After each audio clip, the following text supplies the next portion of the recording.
Welcome back. जरा आगे बढ़ते हैं और मैं बिशारा साहब आपसे जानना चाहता हूं, ये बताइएगा ये मौजूदा चीफ जस्टिस काजी फायद ईसा के खिलाफ सुप्रीम जुडिशल काउंसिल में जो दरख्वास्त जमा करवाई गई है, इस दरख्वास्त की क्या अहमियत है और ये कितनी हद तक मुअस्सर साबित होगी?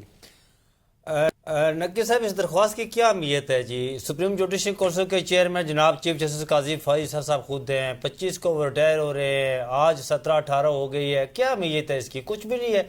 हाँ, अगर कोई और होता सुप्रीम जुडिशल काउंसिल का चेयरमैन तो वो जिस तरह जस्टिस मुज़ाहिर नकवी के खिलाफ हुआ था वो इसको टेकअप करता और फिर आफ्टर रिटायरमेंट भी केस चलता रहता। लेकिन इसकी कोई अहमियत नहीं। इससे पहले भी चीफ जस्टिस काजी फायद ईसा के खिलाफ बहुत सारी शिकायत दायर हुई हैं, लेकिन वो जहाँ पड़ी हुई हैं वहाँ ही पड़ी हुई हैं। जब बंदा कुर्सी पर बैठता है ना, जब खुद चेयरमैन होता है, खुद चीफ जस्टिस होता है, खुद प्राइम मिनिस्टर होता है, खुद चीफ ऑफ आर्मी स्टाफ होता है, खुद चीफ इलेक्शन कमिश्नर होता है, बड़े ताकत कुव्वत बड़ी आ जाती है। फिर बाकी कुछ नज़र नहीं आता। अपने खिलाफ जो चीज़ होती है उसको वो फाइलों के नीचे दब जाया करती है, जो भी हो। बहरहाल ये सलमान हनीफ साहब कह रहे थे कि पाकिस्तान तहरीक इंसाफ वाले जस्टिस मंसूर शाह के वाले से एक बात कर रहे हैं जी कि वो आएंगे, हमें जो है वो पता नहीं क्या करेंगे। ये ऑन द रिकॉर्ड जावेद लतीफ़ साहब ने बात की थी जी, जस्टिस फायद ईसा साहब आएंगे तो मियां नवाज शरीफ साहब वापस आएंगे, वो हमें जो है वो इस दलदल से निकालेंगे। जिस पर सायरा बानो ने जुमला कसा था कि लोग हजरत ईसा का इंतजार कर रहे हैं और ये काजी फायद ईसा का इंतजार कर रहे हैं। इस तरह की कोई बात तहरीक इंसाफ की तरफ से ऑन द रिकॉर्ड जावेद साहब सुनी है आपने कभी कोई कि जस्टिस मंसूर शाह आएगा और हमें मसाइब से निकालेगा, मुश्किलात से निकालेगा? अदलिया की उससे उम्मीदें वाबस्ता हैं। इस हद तक बयानात यकीनन सामने आते रहते हैं, लेकिन इसका जवाब हमें सलमान साहब खुद ही बेहतर अंदाज में दे सकते हैं। जी सलमान साहब। उन्होंने पूरी तहरीक चलाई हुई है। यहाँ पे डिजिटल मीडिया पागल हुआ हुआ है। इनके डिजिटल मीडिया वॉरियर्स जो हैं उनकी उंगलियां घिस गई हैं। तो राजा साहब इधर अलिफ लैला की अलग मुझे कहानी सुना रहे हैं। राजा साहब कौन सी दुनिया में रहते हैं, कौन सी कोर्ट की रिपोर्टिंग करते हैं? मुझे कभी कभी शक होता है। आप ना दफ्तर में बता के जाते हैं कि आप कोर्ट जा रहे हैं, रिपोर्टिंग कर रहे हैं, निकल आप कहीं और जाते हैं। मैं इसी दुनिया में होता है, कहीं और नहीं होता, आपके साथ ही होता हूँ। लेकिन पाकिस्तान तहरीक इंसाफ की तरफ से, मैं लीडरान की तरफ से, सोशल मीडिया पर तो चले ठीक है जी, लोग करते हैं ना। जिस तरह जावेद लतीफ का ऑन द रिकॉर्ड बयान था ना, इस तरह पाकिस्तान तहरीक इंसाफ की तरफ से मेरे ख्याल में कोई ऐसा बयान नहीं आया।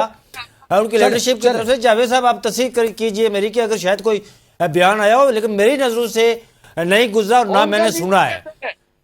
और वो उनका लीडर कहता है, लीडर साहब कह रहे हैं उनके जेल के अंदर बैठे हुए, जिसके पीछे सारी उनकी पार्टी पागल हुई है। वो सीनियरिटी की बात करते हैं जी, सीनियरिटी की बात करते हैं कि सीनियरिटी पर बंदे को आना चाहिए। चले वो सीनियरिटी की बात करते हैं। थोड़ा मुझे एक बात बताइएगा, ये बिशारा साहब, एक सेकंड बस आगे बढ़ते हैं जरा। अमाल साहब भी काफी देर से वेट कर रहे हैं। मैं ये जानना चाहता हूं, ये बताइए सलमान अकरम राजा साहब ने ये जो गुफ्तगू की है कि देखा जाएगा मुसद्दा, क्या वो भी आईनी तरमीम में एक पेज पे आ सकते हैं? मौलाना फजल रहमान के साथ मुलाकात भी जारी है, सुना है कि अभी शायद खत्म हो गई हो। जी बिशारा साहब। अच्छा, आपने मुझसे पूछा जी, मैं आपसे सलमान अकरम राजा साहब, मुझे लग रहा है कि पाकिस्तान तहरीक इंसाफ के साथ, देखिए जी सियासतदान, मैं तो बड़ी अरसे से ये कहता हूँ, अमाद साहब भी मेरे इस बात से इतफाक करेंगे, सलमान साहब भी और जावेद साहब भी, कि सियासतदान जो है वो मुज़ाकरात के दरवाजे कभी बंद नहीं करता। और ये बात याद रखें कि सियासतदान हमेशा दूसरे सियासतदान के लिए कहीं ना कहीं उसके लिए नरम दिले, नरम गोशा जरूर रखता है। मैं समझता हूँ कि अगर पाकिस्तान तहरीक इंसाफ को जिस तरह आज बिलावल भुट्टो उनसे जाकर मिले तो इससे एक अच्छा जो है, मैं समझता हूँ कि एक असर गया कि सियासतदान आपस में मिल बैठे हैं।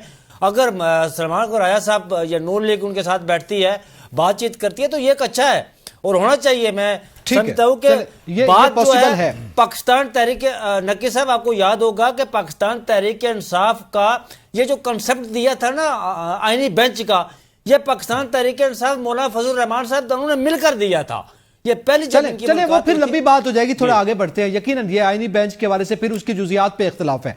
हमारे हसन साहब, आपको क्या लग रहा है पाकिस्तान तहरीक इंसाफ, सलमान अकरम राजा साहब जो बात कर रहे हैं, कुछ जो है वो नरमी दिखाई दे रही थी उनके लहजे में कि सूरत हाल हो सकती है, वो एक पेज पे आ सकते हैं। एक तो ये, दूसरी जानिब जाहिर है बैरिस्टर गौहर साहब की भी गुफ्तगू आपने सुनी, पीटीआई के दीगर अराकीन हैं, वो ये कह रहे हैं कि हम तो किसी सूरत इसका साथ। उमर अयूब साहब ने बड़ा सख्त लहजा अपनाया हुआ है, क्या देख रहे हैं? और फिर एहतजाज भी आइंदा रोज, वो कितना मौसर होगा? देखिए, आज इनमें मुझे सबसे ज्यादा उमर अयूब की तकरीर अच्छी लगी। बड़ी लॉजिकल तकरीर की उन्होंने, मुदल्लल।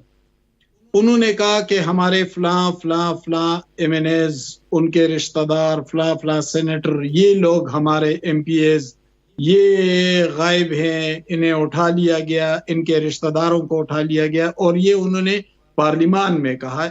तो जाहिर है जब पार्लियामान में बात की जाती है तो पूरी जिम्मेदारी के साथ की जाती है।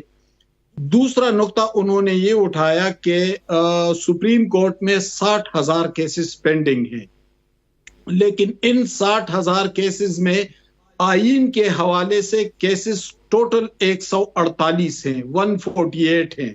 और ये उन्होंने बैरिस्टर गोहर के किसी रिसर्च को कोट किया, यानी हवा में बात नहीं की, बल्कि बैरिस्टर गोहर जी जी बिल्कुल ऐसा ही। अहमद भाई, मैं आपसे इत्तेफाक करता हूँ, बैरिस्टर गोहर साहब ने ये सुप्रीम कोर्ट से ये सारे मामलात लिए वहां पे। चले जी जी जी ठीक जी राजा साहब, अच्छा मुझे थोड़ा सा मुकम्मल करने दे। अच्छा, उन्होंने कहा कि 148 केसेस हैं, तो 60,000 पेंडिंग में, तो आईनी केसेस की तादाद कुल 148 है। तो इसके लिए अलग कोर्ट बनाई जाए। थोड़ी देर बाद जब मैं कौमी असम्बली के गेट पर आ रहा था तो सरदार लतीफ कोसा साहब मिले। तो चूंकि वो एक मारूफ वकील भी है, मैंने उनसे पूछा कि उमर अयूब साहब ने जो बात की है तो उसको क्या ये पॉलिसी है आपकी जमात की कि आप आईनी अदालत के मुखालिफ हैं? तो उन्होंने कहा कि वो तो छोड़े, 148 केसेस हैं, ये तो ज्यादा से ज्यादा 3 या 4 महीने में डिसाइड हो जाएंगे। जब ये डिसाइड हो जाएंगे तो फिर जिसके लिए आपने आईनी अदालत बनाई है वो जजेस करेंगे क्या? यानी उनकी तनख्वाहें, उनके पेंशन, उनके बंगले, उनके मराहत, ये सारा स्टेट के कंधों पर ये बोझ आएगा और काम कोई नहीं होगा। तो बात तो जब हम देखते हैं तो बात तो लॉजिकल है, लेकिन इस वक्त इस मुल्क के अदालती निज़ाम पर आईनी हवाले से आप तो नहीं बल्कि पहले दिन से नहूसत के बादल छाए नजर आते हैं।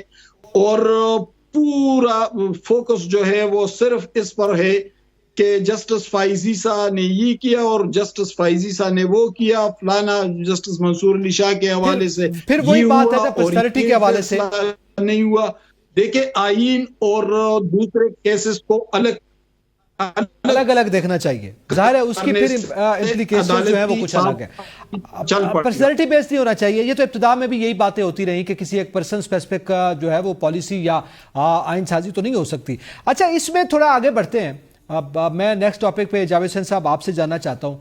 गुज़िश्ता रोज़ एक दिलखराश वाक़े के हवाले से जिसे पंजाब हुकूमत ने एक जाली प्रोपेगेंडा भी करार दिया है और ये कहा जा रहा है कि ये वाक़या हुआ ही नहीं था, जो एक तालिबा के साथ जिनसी ज़्यादती का मामला। अब इसमें आप क्या समझ, तलबा एहतजाज कर रहे हैं, वो सही है वो गलत है वो एक अलग बहस है, उस पर आप नहीं जा रहे, लेकिन तलबा वहाँ पे गुज़िश्ता रोज़ उन्होंने लाहौर में एहतजाज किया, आज पिंडी में एहतजाज कर रहे थे। जिस किस्म की पुलिस गर्दी इन तलबा के साथ, एहतजाज करने वाले बच्चों के साथ की गई है, इस पर आप क्या कहते हैं? 250 तलबा तो आज गिरफ्तार कर लिया गया, कुछ जख्मी भी हुए हैं, वो भी पुलिस की वजह से।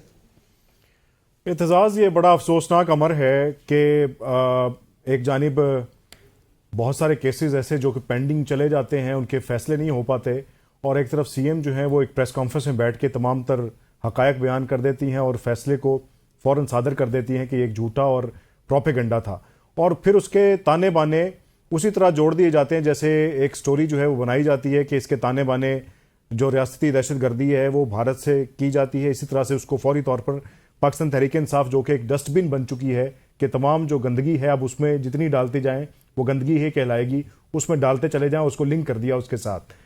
थोड़ा वक्त आप इसको देते, तहकीकात मुकम्मल करते, और इदारों को भी चाहिए कि इंडिपेंडेंटली वो इसकी तहकीकात करते कि मामला है क्या। अब बहुत सारी चीज़ें जहाँ पर सोशल मीडिया पे आपने उस बच्ची के वालिद और चचा को मंजर आम पर लाए, अब उसकी तरदीदें या उस बच्ची के वालिद के ना होने के जो है वो शुकूक शवाहिद भी सोशल मीडिया के ज़रिए ही सामने लाए जा रहे हैं, क्योंकि इस मामले का मंबा भी सारा सोशल मीडिया, शवाहिद भी सारे सोशल मीडिया पर मौजूद हैं, उसकी तरदीदें भी सोशल मीडिया पर मौजूद हैं, और प्रोपेगेट करने वालों के खिलाफ अब कार्रवाई की जा रही है। और वो जो सोशल मीडिया अकाउंट्स हैं वो सारे के सारे पाकिस्तान तहरीक इंसाफ के उसमें इन्वॉल्व हैं।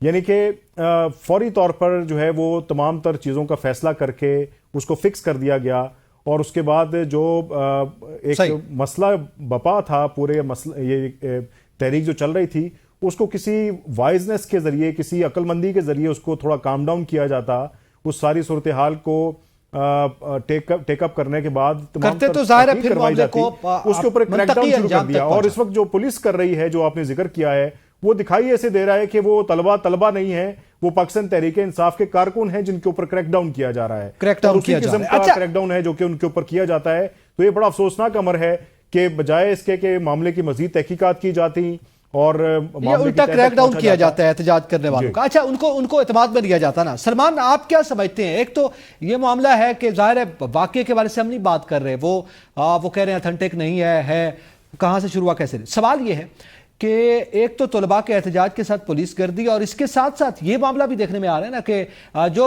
रिपोर्ट किया जिन सहाफियों ने, उन पर भी मुकदमात का इंदराज किया गया। जी, इसमें सबसे पहले जो ये मुकदमात के इंदराज की बात आप कर रहे हैं, उसमें हमारे अपने कुलीग हैं उमर दराज गोंदल साहब, गालिबन उनको भी नॉमिनेट किया गया है। मैं दिल से I am really hurt, and ये ऐसा नहीं होना चाहिए। सहाफ़ी अगर सवाल नहीं करेगा तो वो क्या करेगा? उन्होंने अपनी प्रेस कॉन्फ्रेंस में कहा, मुझे किसी का जुमला बड़ा पसंद आया, गालिबन जावेद चौधरी साहब ये कहीं पे जिक्र कर रहे थे किसी महफिल में हमारे साथ, कि जी उन्होंने चीफ मिनिस्टर साहब ने कहा है और उस्मा बुखारी साहिबा ने कहा है कि जो जर्नलिस्ट हैं वो न्यूसेंस क्रिएट करते हैं। तो उन्होंने कहा कि जी जर्नलिस्ट का तो काम है कि वो न्यूज भी क्रिएट करेंगे और सेंस भी क्रिएट करेंगे, तो न्यूज सेंस तो वो क्रिएट बिल्कुल करेंगे। अगर वो ये नहीं करेंगे तो वो फिर वो क्या करेंगे? तो जो ये जर्नलिस्ट के साथ खासतौर के ऊपर मामला हो रहा है, ये तो बहुत ज्यादा तकलीफ है। अब इसका जो दूसरा फ्लिप साइड है और पहलू है, उसके दो पार्ट्स हैं। पहला ये है कि क्या हुकूमत को और पुलिस को बच्चों के ऊपर क्रैकडाउन करना चाहिए या कि नहीं। आप अब देखें, हमारे घरों में छोटे हमारे बहन भाई हैं, हमारी बहनें हैं, हमारी बेटियां हैं, अगर वो कोई चीज गलत करेंगी तो आप उन्हें रोकेंगे, आप उन्हें प्यार से समझाएंगे, आप उन्हें मंतक से, लॉजिक से कायल करने की कोशिश करेंगे। लेकिन बच्चे अगर वायलेंट होके आग लगाएंगे और शीशे तोड़ेंगे और लोगों को मानेंगे और आपको कहेंगे कि नहीं आप झूठ बोल रहे हैं, तो फिर उन्होंने चपेड़ा ही पैनियां ने। और उन्होंने की पैना है, उन्होंने गले तुसी हार पहनाओगे। जो मसला है, जो मैं हमेशा पॉइंट आउट करता हूं कि जेहन साजी when you make people's mind, when you derive a narrative, things are different। इसमें दूसरी एक और चीज जो है वो सिर्फ और ऐड कर लें, और ठीक है, बस यहीं पे मेरे ख्याल में टाइम खत्म हो गया है। आपका एक कमेंट है, आपने पॉइंट एस्टैब्लिश कर लिया कि इस वजह से सख्ती से निपटा जा रहा है क्योंकि तो जारी थी, लेकिन बहरहाल तलबा के साथ या बच्चों के साथ इस किस्म का रवैया दुनिया भर में उसको हुकूमतें एतमाद में लेती हैं। वायलेंस होती है एहतजाजों में, मगर उसे एतमाद में लिया जाता है और बेहतर तरीके से रखी जाती है। हुकूमत की जिम्मेदारी भी है। तमाम पैनलिस्ट का बहुत शुक्रिया, इजाजत दीजिए, अल्लाह हाफिज।